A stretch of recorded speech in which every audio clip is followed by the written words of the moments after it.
கலா நோன்பு இருக்க 6 நோன்பு பிடித்தால் அதன் நன்மை முழுமையாக கிடைக்குமா என்று. அதாவது ரசூல் ஸல்லல்லாஹு அலைஹி வஸல்லம் அவர்கள் சொன்னார்கள், மன் சாம ரமதான் வ அத்பாஹு சித்தம் மின் ஷவ்வால், யார் ஒருவர் ரமலான் நோன்பை நோற்று அதற்கு பிறகு ஷவ்வாலில் 6 நோன்பு நோட்கிறாரோ ஃபக அன்னமா சாமத் தஹ்ர குல்லஹு, அவர் காலம் முழுக்க நோன்பு நோற்ற நன்மையை பெறுவார் என்று நபி ஸல்லல்லாஹு அலைஹி வஸல்லம் அவர்கள் சொல்கிறார்கள்.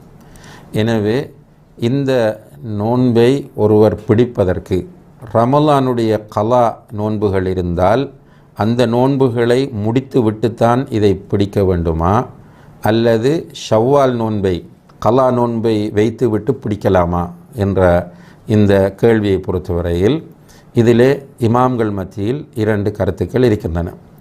ஒன்று, ஒருவருக்கு கலா நோன்பு இருக்குமாக இருந்தால் அவர் முதலில் கலா நோன்பை முடித்து விட்டுத்தான் சுன்னத்தான நோன்புகளை பிடிக்க வேண்டும் என்கிற ஒரு கருத்து. 2வது கருத்து, இல்லை, தேவையில்லை, கலா நோன்பை நம்ம பிற்படுத்தலாம், சுன்னத்தான நோன்பை முற்படுத்தி பிடிக்கலாம் என்கிற கருத்தை முன்வைத்திருக்கிறார்கள்.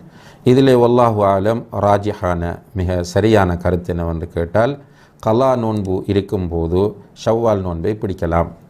ஏனென்று கேட்டால், கலா நோன்பை ஆயிஷா ரலியல்லாஹு அன்ஹா அவர்கள் சொல்லும்போது அதாவது ஷஅபான் வரைக்கும், அடுத்த வருடம் ஷஅபான் வரைக்கும் பிற்படுத்துவதாக சொல்கிறார்கள். அப்போ கலா நோன்பை நோட்கிற அந்த காலம் என்பது விசாலமானது, அதற்கு நிறைய டைமை அல்லாஹு தஆலா நமக்கு தந்திருக்கிறார்.